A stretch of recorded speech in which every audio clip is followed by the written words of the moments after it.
All right, today we're going to be doing the long-awaited discussion on vitamin D. This is a compound that has really been kind of in the news lately a lot, especially in light of the entire, COVID pandemic right now. There's been really a lot of promising data on vitamin D supplementation and improved outcomes, and certainly discussing vitamin D deficiency and worse outcomes. So I think this is as timely a moment as ever to go over this particular vitamin, talk a bit more about, well, the following: what it is, where you get it, what it does, can it prevent disease, and any other considerations. So, without further ado, what is it? Well, vitamin D is not actually a vitamin. It is technically a steroid hormone, as you can see here. It's also called a secosteroid. A secosteroid is a steroid hormone with the sterile ring base that you'll see that has one ring broken, or possibly more. Now, it's not considered a vitamin because you can take it in. You don't need to take it in. Sorry, it can be 100% synthesized by the body. The body has multiple ways of making that sterile ring, and then the simple addition of sunlight is enough to break that particular bond in the ring and convert it to the precursor, vitamin D1 and D2. Now, as you can see, vitamins technically need to be taken from external sources. So vitamin D, as we know it, is actually two different compounds: ergocalciferol, which is D2, and D3 cholecalciferol, which are the most important. Now, I'm not going to even bother, kind of walking through the rest of the steps of conversion, but what you can see here is that you basically need to take the vitamin D that you take in, or that your body creates, and it needs to undergo several conversions in the body to actually become effective and, basically have any sort of biological effect. These compounds were first discovered in the 1930s, by the way, so we've known about vitamin D for quite some time. In fact, if we discovered it now, we probably wouldn't call it a vitamin at all. So, as you can see, 7-dehydrocholesterol is what's actually made in the body. That is the compound on the left. Those of you who are familiar with what steroid hormones look like recognize that this does indeed look like cholesterol and, like testosterone and pretty much every other steroid hormone in the body. The circled area there is the bond that is broken by sunlight, which converts it to the compound that you see on the right. What you see on the right there, that is vitamin D3. Bear in mind, again, that is not the active form of vitamin D in the body. So, now, where is it found? Well, as you can see, few foods contain it naturally. Most of us in the Western diets have it heavily fortified. You can see food sources: very fatty fish. You can even take it from cod liver oil, egg yolk, liver, organ meat. All those kind of places have pretty good amounts of it. But for the most part, even if you rely heavily on those foods, you're probably not going to get a huge amount. Most of it is honestly meant to come from skin exposure to sunlight, but you can see that this is very variable. North or south of the 37th latitude tend to be deficient, especially in the winter months. Other factors that reduce exposure, as you can see, is darker skin. The presence of melanin in the skin dramatically increases the amount of time you need to be exposed to the sun in order to synthesize adequate amounts of vitamin D. Sunscreen is, while good for you, I think the proliferation of the usage of sunscreen has really contributed to some deficiency. You can see that it can reduce synthesis by 95 to 99% in the skin that the sunscreen is covering. That is significant. Also, sun-through glass, most glass, even relatively thin glass, blocks all UVB rays, which are the ones responsible for this conversion. Another important thing to mention is that certain things like hazy conditions, pollution, heavy cloud cover, and the like all reduce UVB light. Now, they don't reduce UVA, so you can still get a sunburn. They just reduce the UVB light that you need for vitamin D conversion. So, what you need and what's considered adequate, if you are relatively light-skinned, 30 to 40% of your body exposed to sunlight for 2 to 3 bouts of about 10 to 15 minutes a week. Basically, 30 to 60 minutes total over the course of the week is enough. Now, of course, think how long that would be if you covered all of that skin with sunscreen. This is not enough time to burn, even if you're fairly light-skinned. You can keep the exposure relatively short.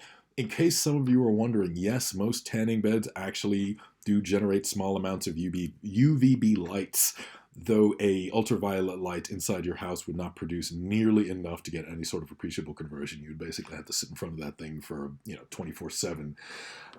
So for the most part then, if you're looking at taking it through supplements, people generally recommend between 400 for kids up to 1,000 IUs per day. Now, again, think about the situation you're in. If you are an athlete who trains outside for a significant amount of time, you only use, say, sunscreen on your face, and you may leave your arms or shoulders open and the like, you're probably getting enough. You can always get these levels tested. It's a fairly simple blood test to get done, and that'll let you know if you're deficient, if levels are adequate, etc. So, what does it do? Well, since, again, it is technically a hormone, it is important in the absorption of calcium and phosphorus. The way it does this is the vitamin D receptor in the cell. As you can see here, it causes expression of transport proteins that facilitate calcium uptake. In other words, vitamin D, when it active form gets into a cell, it binds to the vitamin D receptor, which then basically causes the DNA. Long story short, causes the creation of certain proteins that then function as calcium transporters. Not enough vitamin D, not enough vitamin D receptors, not enough proteins made, not enough transporters. You're not going to absorb calcium. Also plays another interesting role. Osteoclasts are the cells in your bones that actually aid in breakdown of damaged bone. Remember, your bone is consistently remodeling. It is not just building. It is also constantly breaking itself down, much like any other structure. Even as time goes on, it starts to form minor cracks, minor fractures, minor flaws and imperfections. Osteoclasts are constantly combing the bone structure for damaged bone or poorly formed bone, etc., breaking it down, returning the calcium and a lot of the other compounds to the bloodstream, and allowing the body to create more bone. Without osteoclasts, your bone would basically become horrendously frayed and tattered and destroyed. And if you actually think about that, if you combine that with inadequate calcium absorption, you can see why a lack of vitamin D can be so devastating and is known for causing rickets and a bunch of other conditions. Vitamin D also plays an important role in the immune system, which is what we're going to primarily focus on here because I know a lot of folks are interested. And I'm going to try to keep this as simple as possible. Can it actually prevent disease? Okay, so vitamin D is critical for the immune response. The activated vitamin D receptor. Now, in certain immune cells, the vitamin D receptor actually creates antibacterial elements. You can see the two there. These antibacterial elements, like it says, it has multiple roles. They induce the cell death of infected cells. They actually signal other immune cells to come to the area, etc. So if there's an infection in your body and these immune cells go to the area, vitamin D is responsible for the secretion of a lot of compounds that are responsible for actually managing the immune response. If you don't have enough vitamin D, you won't get a lot of these signaling processes. You won't get a lot of this induced autophagy. Remember, cell death of infected cells. Anytime an immune cell absorbs a bacterial particle or a bacteria or viral particle or anything else and encapsulates it and wants to destroy it or excrete it or anything else, vitamin D is actually one of the compounds that is responsible for creating some of the elements that do this. So you can see it plays a very critical role in that innate immune response. In fact, vitamin D receptors being found in high concentrations even in your skin, it makes perfect sense. It is crucial in helping your epithelial cells in your skin actually mount an immune response. Again, this makes sense because your skin is constantly bombarded with bacteria. Every time you get a small scrape, if you didn't have any vitamin D whatsoever, you would have a very difficult time managing the bacteria. This is also why low amounts of vitamin D lead to massive increases in fatality rates and, in fact, case rates of things like tuberculosis and other bacterial infections of the lungs.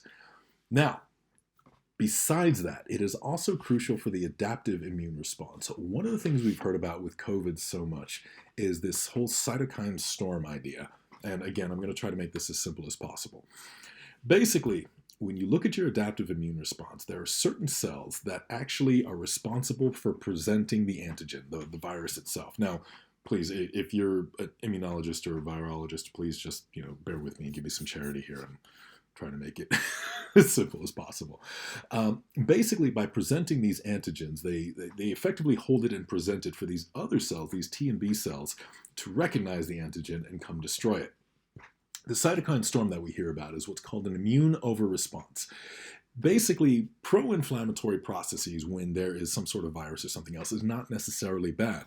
Pro-inflammatory processes do things like open up the vessel walls and the They basically allow cells and fluid and everything else to transfer to the area in order to get all these antiviral, antibacterial cells to the region.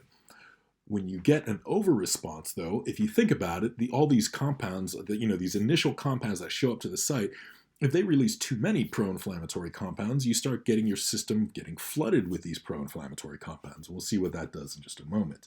But yeah, you said you get this hyperinflammation overall. You get organ failure because, yes, for the most part, this pro-inflammatory compounds stay in the same place. But you can imagine what happens if you get massive inflammation in your lungs and rapid swelling and fluid going into it and everything else. You basically destroy your lungs, which is how you get that acute respiratory distress. Vitamin D does a couple things. One of the things it does is it reduces the maturation of these dendritic cells. It doesn't prevent them from maturing and becoming these antigen presenters, but it maintains them at a slightly lower level. I'm going to get in a bit more detail here. So, the virus responsible for COVID, this whole SARS-CoV-2, it rapidly replicates and it causes massively pro-inflammatory cell infiltration. Of course, that is where this respiratory distress comes from.